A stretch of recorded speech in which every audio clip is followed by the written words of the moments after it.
right, we're here on December 28th, 2012 with Max Gittler in Palm Harbor, Florida. Please say your name and spell it. Max Gittler, M-A-X-G-I-T-T-L-E-R. Where are you from?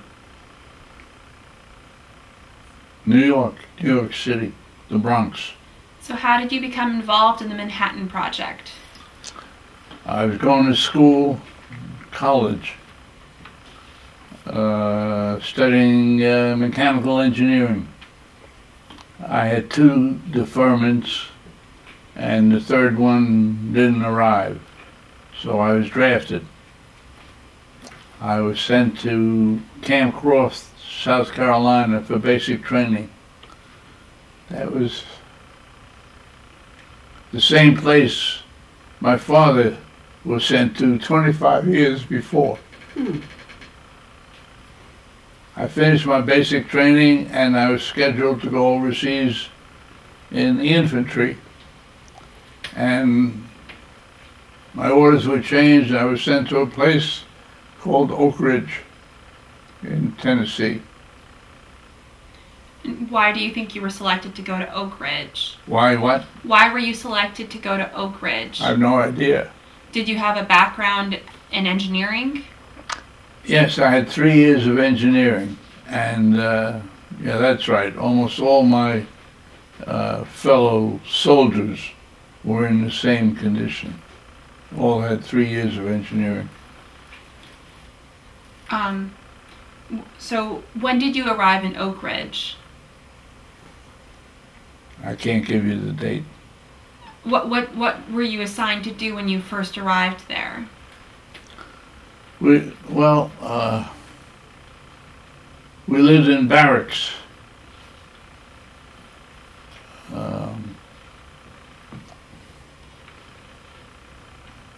What was I supposed to do? Did you work at X10, the reactor? X10, yes. That was the building with the pile in it. And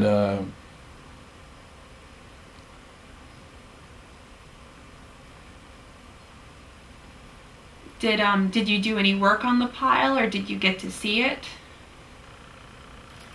we did most of our activity on the balcony. It's the second level. We saw the slugs going into being pushed into the pile. We saw the water protection when it was shoved out of the pile in the back. What kind of safety procedures did they have in place there? What kind of what? Safety procedures. Safety. Safety? I had a badge and two devices. One was just photographic film, and the other was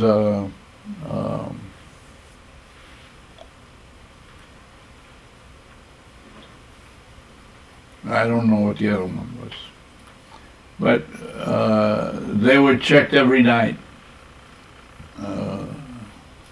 for exposure to radiation, and apparently they did a very good job.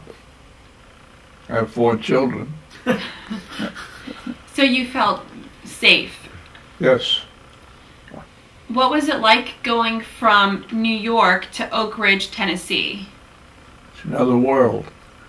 At that time, Oak Ridge was a tiny town. 1 restaurant and very few stores. It built up very rapidly. It became a fully functioning small town. And we used to enjoy the meals over there instead of the army mess.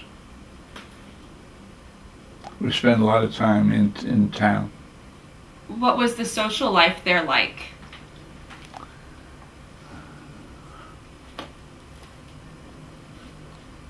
We were considered very special, especially by the girls.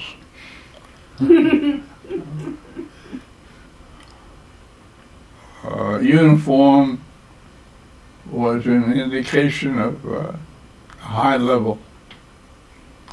You never had to travel anywhere, you know. The thumb always worked. The first car that came along would stop. Anything for a soldier. We met girls. We went to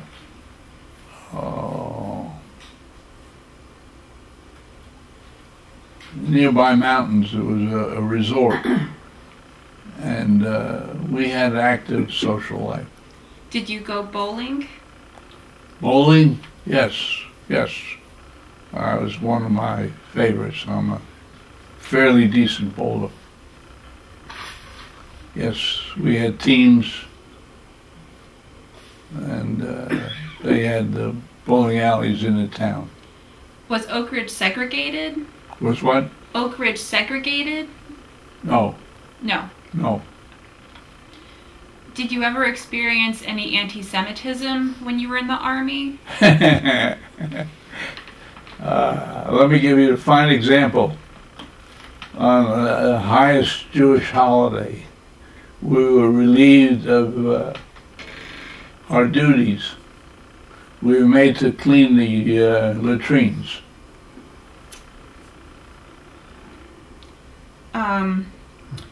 So, did you ever go inside the K-25 plant in Oak Ridge? The mile-long one? Yes. Yes, I did happen to go into that. And it was impressive in its length. And the fact that the GIs there rode bicycles to go from one instrument station to the next. They were about 100 yards apart. And I found out that the building was a mile long. So did you know what the purpose of the plants at Oak Ridge were for? In the indoctrination, they indicated that if a piece of the United States would disappear, you would know that some of the work at Oak Ridge was responsible. So you knew it was very serious and could be dangerous. Yes. How did you feel about that? Well, it didn't bother me physically. I felt comfortable with the precautions that they were taking and the concern for our safety. Did you know that it was involved in a bomb? Yes. Did they tell you that explicitly, or did you kind of guess that? Well, the reference to elimination of a good piece of the United States indicated that it was a bomb.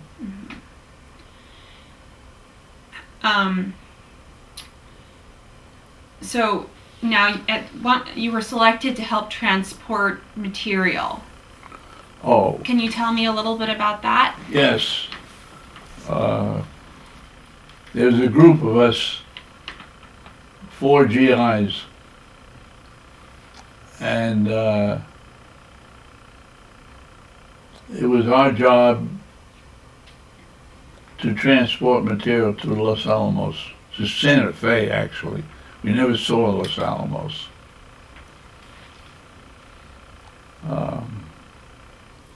There was a lot of work involved in the mechanics of the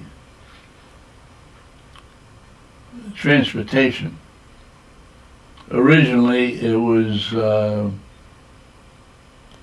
4 men we drove through from Oak Ridge to Santa Fe.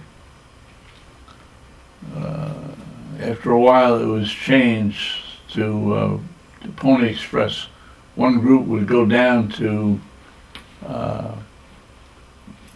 Texarkana, I think, and spend the night there.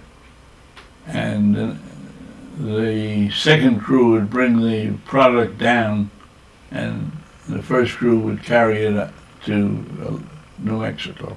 And what was it that you were transporting? Something that was very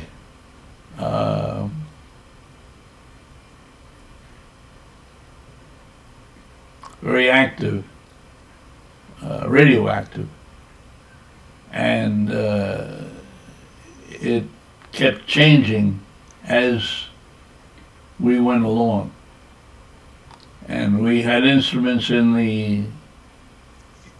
the compartment in the car to give us the level of radiation we were receiving, and we could determine the time that our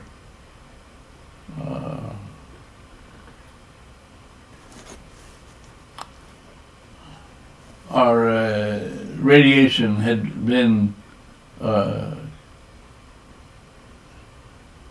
was enough, and we had to leave the truck and go into the car, and that was a rotation. You stayed in the truck and monitored the radiation you were receiving until it reached the level at which you had to remove yourself and go back to the car. How long then would you have to stay away from the radioactive material for? How long? How long did you need to stay away from the radioactive material for? A few hours, a day? Half a day.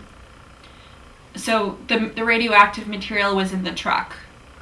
No, it was in a lead pot on the bed of the truck. It was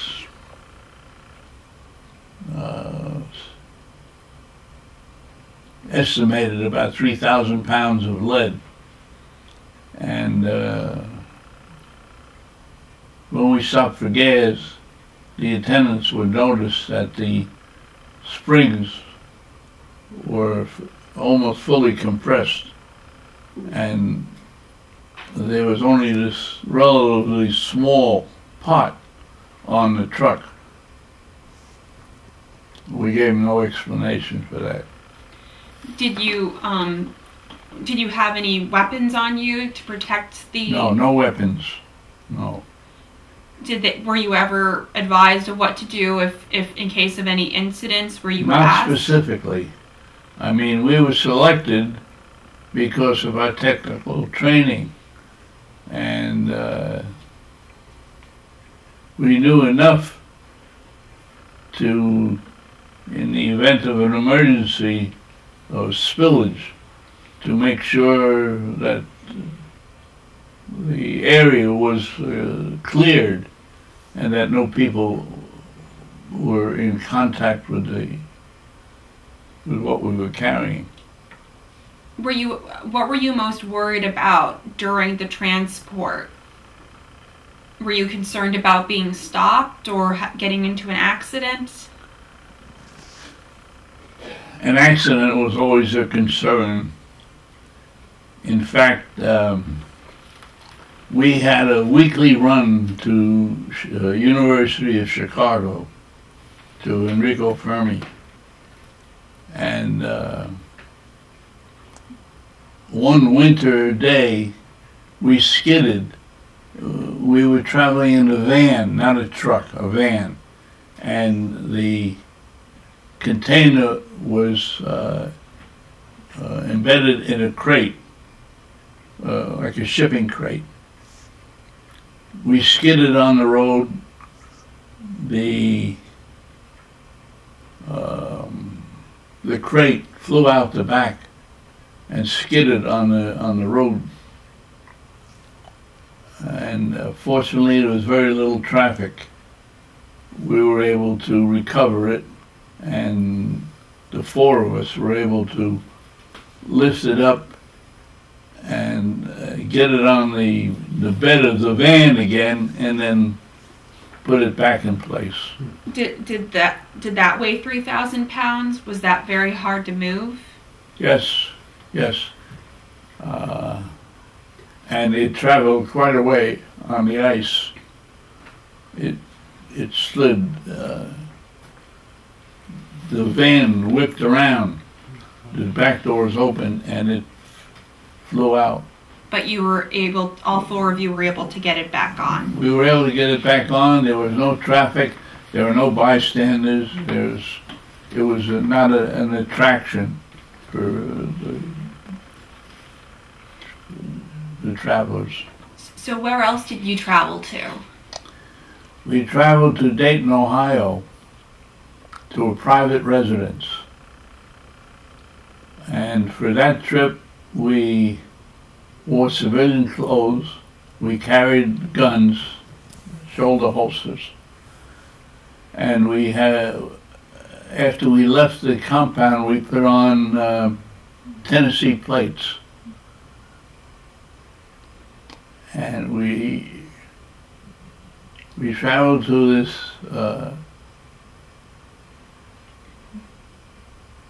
very high-class residential district, and we backed into the garage of one of the residences. They were grouped in a circle, and inside was a laboratory. There was no furniture, and nobody lived there. It was an entire laboratory for polonium, I think. Do you know why there was so much security on that trip particularly? Not really.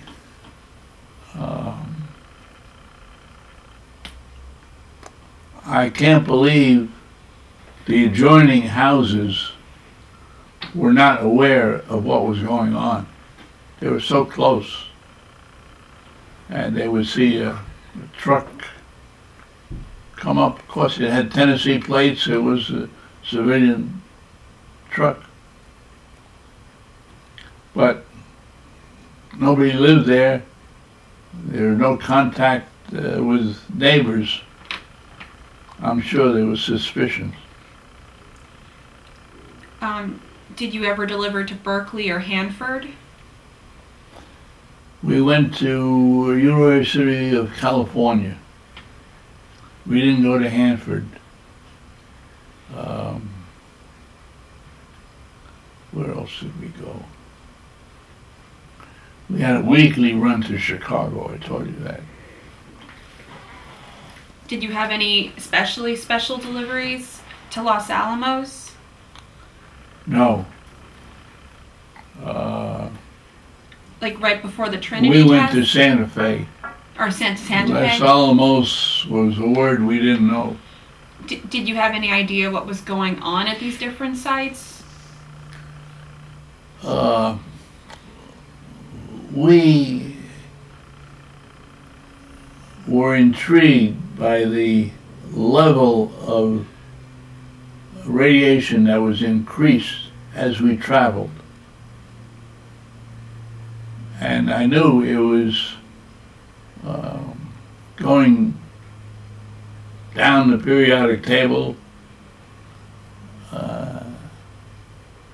and we knew it was hot thermally and in radiation terms. Do you know what the material was that you... No, we didn't know what it was. Did you find out after the war what it was? No. We knew it was high energy, and we surmised scuttlebutt amongst the people involved that it was used as a trigger to start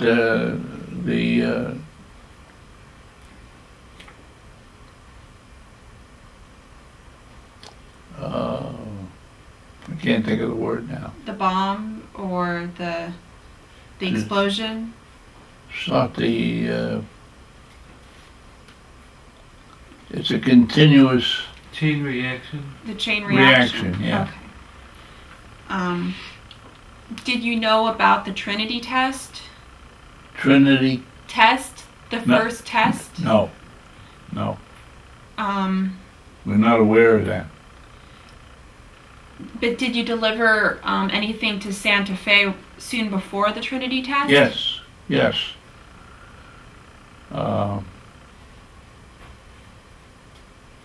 We did know about it. We did know about it.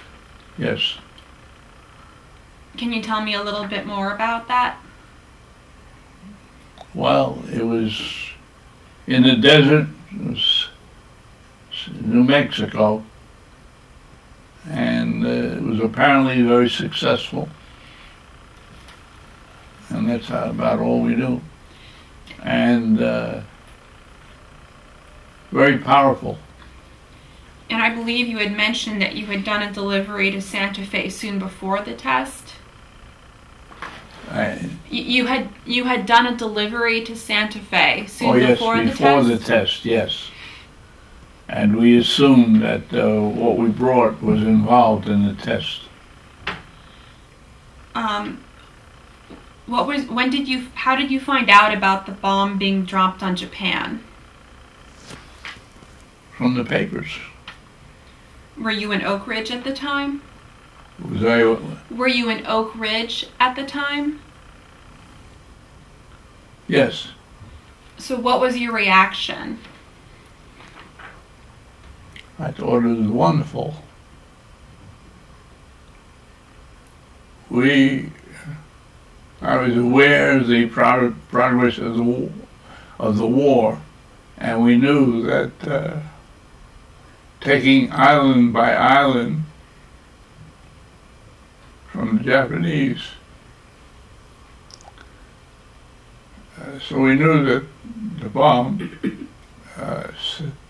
saved many lives.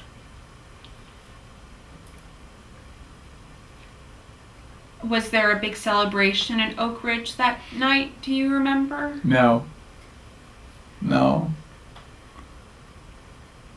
Well, you say Oak Ridge. We were in barracks outside of Oak Ridge. That was our home. Mm-hmm. But I don't remember any spontaneous celebration. What were the barracks like? Typical Army. I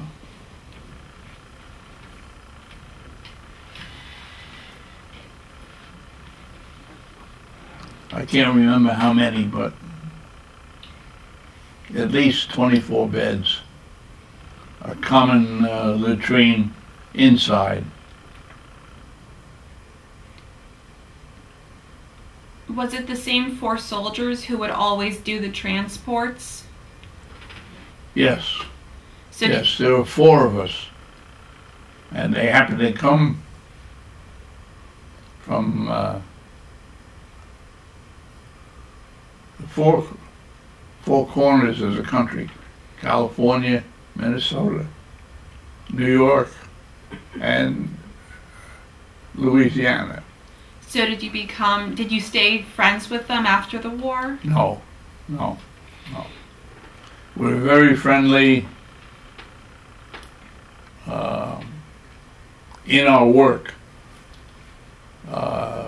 The fella who lived in Louisiana had a plantation, and we gorged on watermelon every time we passed by. But we had really nothing in common except the job we were doing.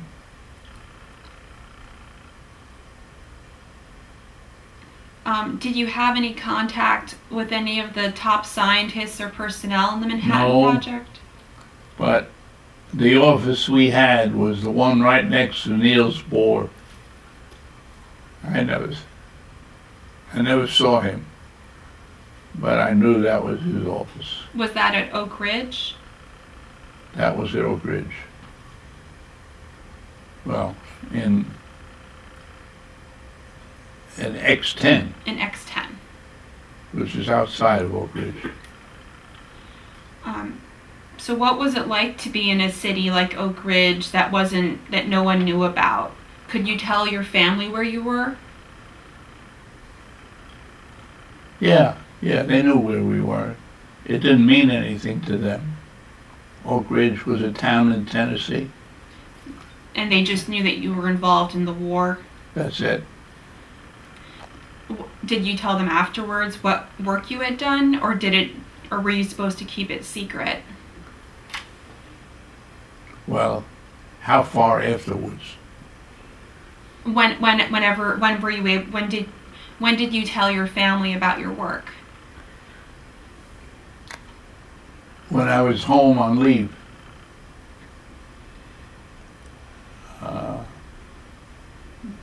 Never wrote letters or telegrams or anything like that.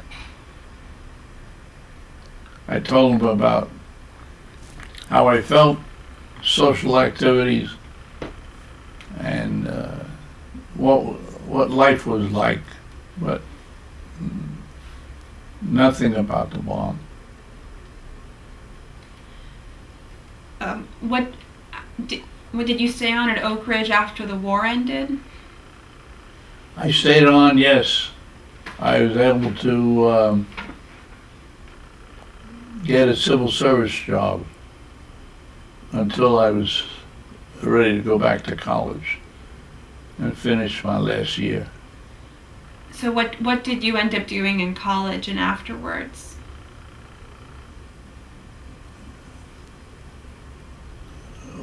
What did I... What did you end up doing as a career? Did you become an engineer? Yes, I finished. I graduated as a mechanical engineer. I had always been interested in aeronautics, and I wanted to be an aeronautical engineer. It's one of the reasons I went to NYU. They had a wind tunnel, one of the few schools that had such a wind tunnel. But I heard that all the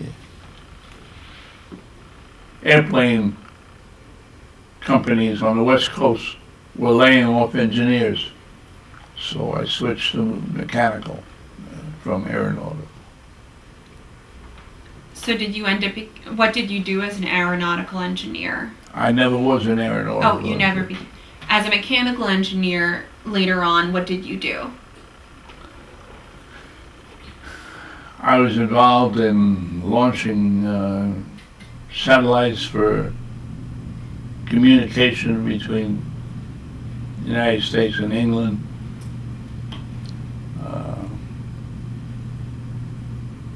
That's very cool.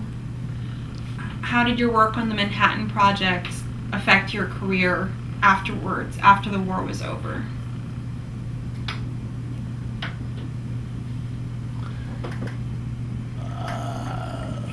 I think it gave me a broader base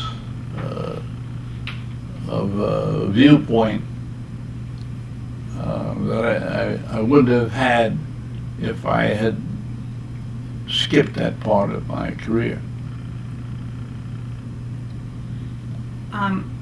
During the long drives that you had, what did you and the other soldiers do to stay amused? Did you talk or listen to the radio? I think we listened to the radio. We were required to drive at 35 miles an hour. Was that because of the material you were carrying? Yeah. Was that because of the material you were carrying? No. Not to attract attention, and because that was the regulation at the time. And there's nothing like driving across Texas when it was undeveloped and there are no lights, and after a while you have to concentrate. You lose a sense of where you are. You feel like you're floating. There are no landmarks, no gas stations. That was the toughest part. So you would listen to the radio. Anything else that you can remember doing to stave off boredom? No, we didn't sing to each other. No. Were you relieved when you didn't have to do those drives anymore? Were what? Were you relieved when you didn't have to do the drives anymore? I didn't mind the driving. I thought I was a good driver, and I enjoyed that part of it.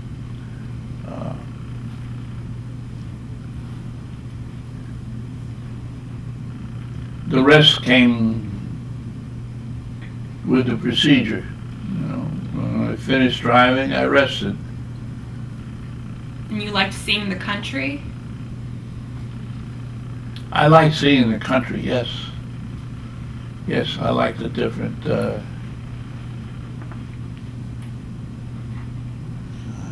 aspects of, especially of the South. The South was very segregated at that time. It was white water fountains and black water fountains.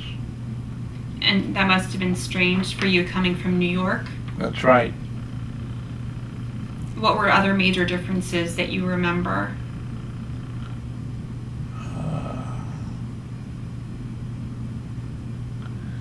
It was the towns we went to were as far away from the activity in New York City as you could possibly get. It was country. Was the war the first time you had left New York? Yes. So it must have been a lot for you to take in. Yes, yes, it was. Did anything especially impress you that you remember? Anything you particularly liked or disliked about your travels?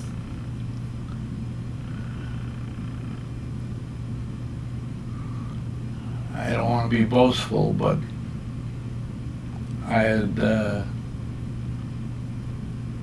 didn't have a high regard for the places we saw.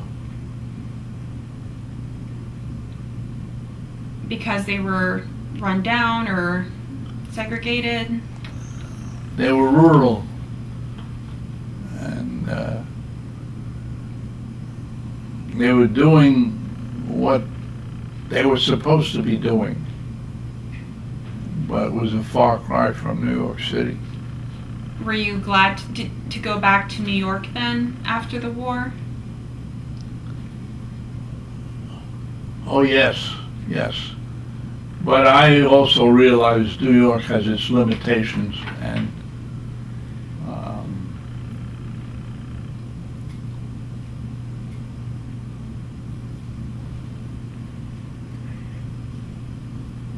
we were able to travel quite a bit. Well, I say we.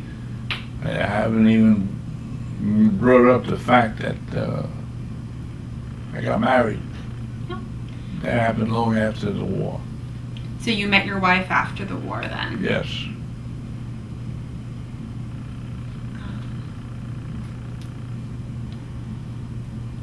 Do you have any other funny or amusing stories about your time in the Manhattan Project that you'd like to share? Well, when this idea of transporting radioactive material first started, the first choice was to take army cots and put them in a truck. Didn't go over so well because you couldn't stay in bed. The bouncing knocked you out. We had a lot of variations on how best to accommodate that travel with two people sleeping.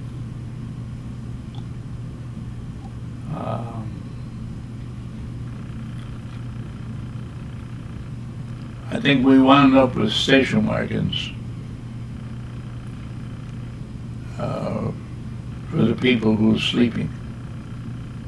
It was very tight, but it was protected and it was bearable. And of course, when we went to the Pony Express, we only went halfway. That made it a lot simpler. Did you use the same truck each time for the material? Yes. How did that truck hold up after all those miles and the heavy, heavy material? Well, it wasn't heavy material to the truck. I mean, it was designed for that load.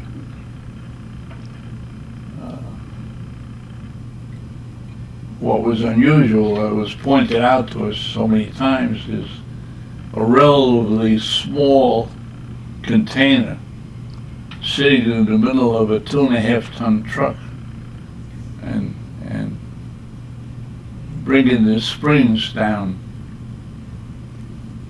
beyond what you would normally expect.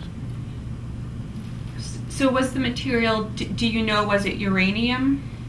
Was that what you were transporting? No. We knew the container was lead, but we didn't know what was in it. Okay. In fact, someone said what was in it was the size of your pinky nail. And you don't know what it was? No, I don't know what it was. No. So they never debriefed you on that? I never knew what it was when we started and what it was when we finished, because it was very different. Did you ever want to find out, or did you just, you just knew it was for the war effort and that was enough? It's not my job.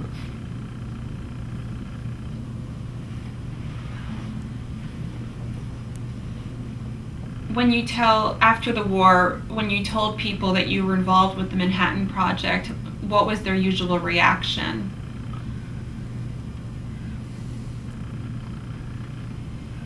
The majority of them didn't know what the Manhattan Project was.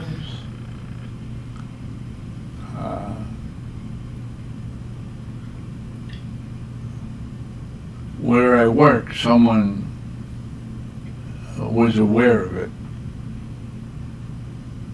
He was in the Air Force, but he understood what the Manhattan Project was. So he and I have a mutual handshake that means something to both of us. But the Manhattan Project is just a name. Are you proud of your role in the Manhattan Yes. Project? Can you explain a little more? Well, I got a certificate from the Secretary of War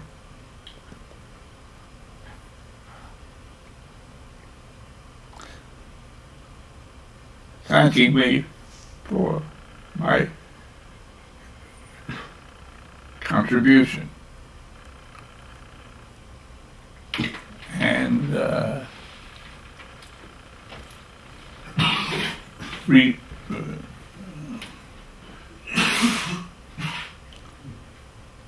reducing the time spent in the war, shortening the war because of what we did.